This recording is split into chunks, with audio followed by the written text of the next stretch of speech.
Hello, guys! Tudo bem, pessoal do nono ano? Vamos começar o nosso capítulo 5, tá? Nossa primeira aula. E vamos falar sobre relative pronouns and relative adverbs, tá? Mas antes disso, nós vamos ler esse texto e fazer a compreensão deste, ok? Para casa. So, vamos ver aqui o início do texto. When her grandfather falls ill, a fearless little girl comes to the rescue. So, Kara Jumper loves the giant saltwater pond on her grandparents' Swansea, South Carolina property. When her grandfather Coy Jumper bought the land 15 years earlier, he stocked the pond with bass, brim, and catfish, hauled down a little rowboat for fishing, and built a dock from which the grandkids could dangle their legs in summer. Even in winter, Coy would visit the 5.5-acre pond to feed the fish and check his beaver traps. One January afternoon, with the temperature in the 50s, he peeled 10-year-old Kara and her sisters, Claire, 6, and Emma, 5, into his Pontiac Sunfire and took them down to the pond. He and the girls, who lived with Coy and his wife, Eska, most of the time, tramped happily through the pines, checking traps. No luck, they were empty. As the sun melted toward the horizon, the air took on a chill, and the group turned back to head home. But as Coy walked along the bank, he was suddenly unable to put one foot in front of the other. Behind him, Kara noticed that something was wrong, she recalls. Then she saw Coy teeter and fall backward in the pond's deep water. When her grandfather didn't surface immediately, Kara jumped in. It was too deep to touch the bottom. With one hand, Kara grabbed the bank. With the other, she reached for her grandfather, making contact in the dark water. Coy was limp.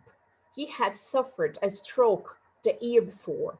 Now Kara wondered if he'd had one again. Just 80 pounds to her grandfather's 230, she grabbed his head and pulled his face out of the water. That roused him, but he was still dead weight, hopelessly heavy as Kara tugged him toward the bank. I can't get him out, Kara cried to her sisters, who watched from the bank. She meant to maneuver Coy toward the 3-foot bank and pulled him up onto solid ground. The winter sun had almost disappeared, and they were all shivering. The little girls were scared and crying. Karen knew she'd have to get Coy to the car, a quarter mile away. She helped him to his feet. The left side of his body lagged, but by propping his weight on Kara and pushing with his right side, Coy slowly moved forward. It took a long time, Kara says, to make their way back. 60 feet from the car, Coy fell. From there, he crawled, dragging himself under a gate to the car. His granddaughters helped him into the passenger side, and Kara got into the driver's seat. I used to sit on my dad's lap and drive, she says now. Coy, too, she says, had let the fifth grader drive through the fields around the house. Still, she felt nervous, but she pushed on the gas and steered them the 3 miles home. I was trying to get there fast, but I didn't want to get us hurt, Kara says. When she pulled the Sunfire into the carport, her grandmother was there to meet them. She had arrived home from work just a few minutes before. I had just been thinking I'd better go to the pond and check on them, she says. Papa's had a stroke, Kara told her as she walked Coy into the house.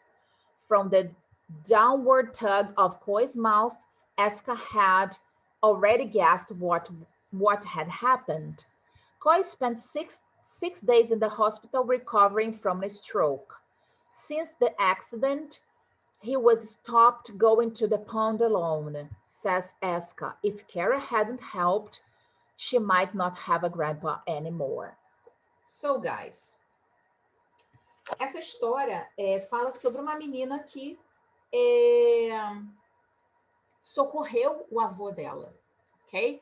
Então, ela relata uma história que eles estavam no lago e aí, de repente, o avô teve um ataque do coração, ok? E aí ela conta sobre essa história, como ela socorreu, depois ela encontrou a avó, enfim, o avô foi hospitalizado e graças ao que ela fez, o avô está ainda com ela, ok? Então, vocês vão ler com atenção e vão responder a essas perguntas, marcando true or false, ok? Mark true or false. O avô teve um ataque cardíaco e quase se afogou. O avô melhorou o suficiente para dirigir. As irmãs de Kara a ajudaram. Ela puxou o avô, que é quase 3 vezes mais pesado que ela. Kara tinha permissão para dirigir. O avô ficou internado. A avó adivinhou o que aconteceu. O avô parou de ir à lagoa, né, ao pond. O avô levou as netas a um passeio na lagoa, tá? Bom, essa é a parte de compreensão do texto. Vocês vão ler com mais calma e vão analisar marcando true ou false. Bom, com relação ao grammar, nós temos aqui os relative clauses. O que são os relative clauses? São sentenças adjetivas, ou seja, elas funcionam como adjetivos para outras sentenças. Exemplo, I know the girl who bought that dress. Eu conheço a menina que comprou aquele vestido. Teacher, por que eu usei o who? Porque estamos falando de uma menina. Então, pessoa, ok? Essas sentenças sempre começam com pronomes relativos ou advérbios relativos, que servem para ligar e dar sentido às sentenças. Sendo elas sentenças adjetivas, elas não podem ficar sozinhas. Por exemplo, não existe afirmativa solta, who bought that dress. Não existe, não se usa errado, ok? Relative pronouns. Os pronomes relativos são who, que funciona como sujeito, e ele é usado para se referir a uma pessoa, que ou quem, seguido de verbo. Whom, possessivo, usado para se referir a uma pessoa com preposição. A, sobre, com, para, tá? Quem, seguido de nome ou pronome. Which é o objeto, para retomar uma sentença anterior, usado para se referir a coisas e animais. Whose, de quem, o qual, cujo, seguido de substantivo. That pode substituir o who, whom e which, e não pode ser usado como preposição. É usado apenas that quando o adjetivo está no superlativo, após os all, only, everything,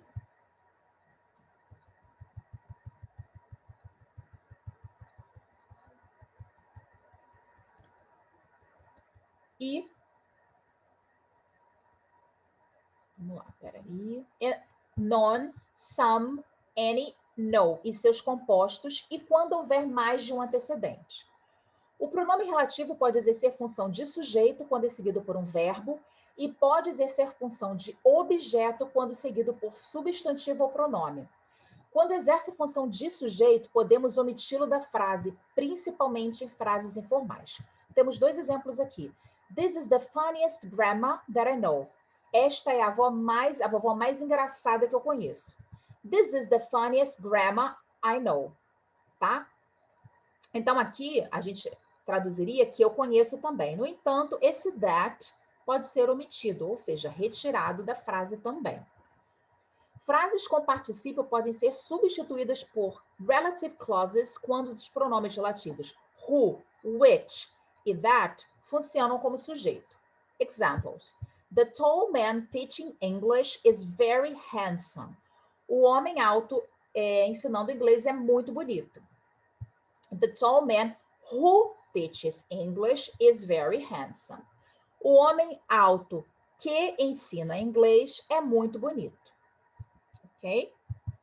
Já os relative adverbs, os advérbios relativos são where, onde, serve para lugar, in which or at which, wherever, onde, lugar indefinido, in which, at which, when, quando, tempo, in which, on which, whenever, quando, tempo indefinido, in which, on which, why, por quê, for which, usado apenas nas sentenças em que a informação é essencial para a compreensão da frase.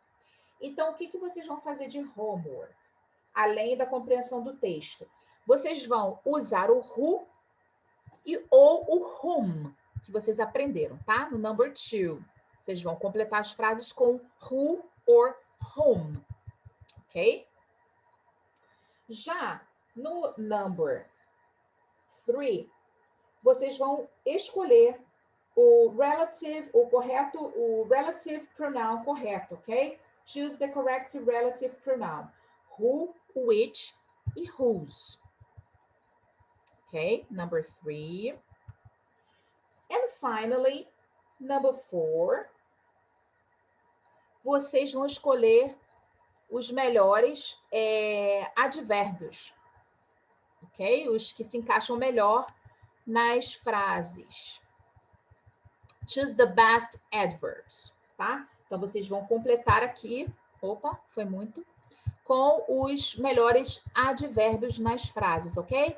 Então, vocês vão fazer a compreensão do texto, o exercício number 2, o number 3 e o number 4. Ok, guys? Aqui. Além disso, temos a nossa atividade devolutiva, que é a seguinte. Vocês vão completar as frases com os relative clauses from the box, tá? Complete the sentences with relative clauses from the box. Então, nós temos that, when, where, which, who, whose, why, whom. Teremos todos? Não. Temos do número 1 ao número 5. E vocês vão ver qual que se encaixa nessas situações aqui, ok? So, guys, finished here, finished for today. See you next class and bye-bye. E não se esqueçam, se tiverem dúvidas, é só mandar uma mensagem para mim, ok? See ya!